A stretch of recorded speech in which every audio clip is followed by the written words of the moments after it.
नमस्कार, मी मनोशी पाठक. बातमीपत्रात आपलं स्वागत. बातमीपत्राच्या सुरुवातीला बातमी आहे नरेंद्र मोदी यांच्या मंत्रिमंडळाच्या संदर्भातली.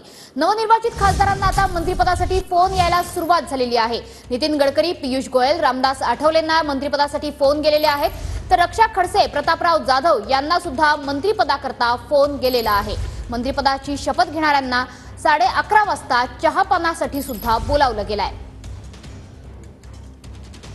तर आपले प्रतिनिधी दिनेश दुखंडे सुद्धा आपल्या सोबत जोडले गेलेले आहेत. दिनेश, आतापर्यंत कोणाकोणाला फोन आलेले आहेत?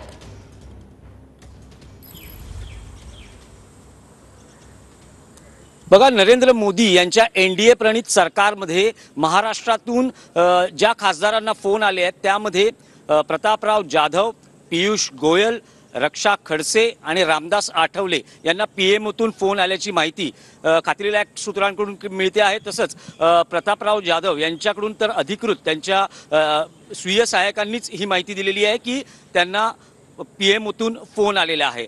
प्रतापराव जाधव हे शिंदे शिवसेनेचे सिनियर मोस्ट खासदार आहेत, त्यामुळे प्रामुख्यानं त्यांचंच नाव आघाडीवर होतं आणि मुख्यमंत्री शिंदे यांनी प्रतापराव जाधव यांना संधी दिलेली आहे. पीयूष गोयल हे अनुभवी मंत्री आहेत, याआधीही मोदींच्या मंत्रिमंडळात ते मंत्री होते, त्यांना फोन गेलेला आहे पीएमओतून. रक्षा खडसे यांनाही फोन गेलेला आहे आणि रामदास आठवले हेही नरेंद्र मोदी यांच्या या आधीच्या मंत्रिमंडळात राज्यमंत्री होते, त्यांनाही फोन गेलेला आहे. त्यामुळे साहजिकच महाराष्ट्रातून ज्या मंत्रिपदांची नावं पुढे येतात त्यांना हे फोन जाण्यास सुरुवात झालेली आहे. आज सायंकाळी 6 वाजता राष्ट्रपती भवनाच्या प्रांगणात हा शपथविधी सोहळा पार पडतो आहे. नरेंद्र मोदी यांच्या नेतृत्वाखालील केंद्रीय मंत्रिमंडळाचा शपथविधी सोहळा होत आहे. असं म्हटलं जात आहे 18 मंत्री शपथ घेतील, त्यापैकी महाराष्ट्रातल्या या खासदारांची नावं प्रामुख्यानं समोर येत आहेत. पण आता बघायचं आहे की अजित पवार एनसीपी या गटातून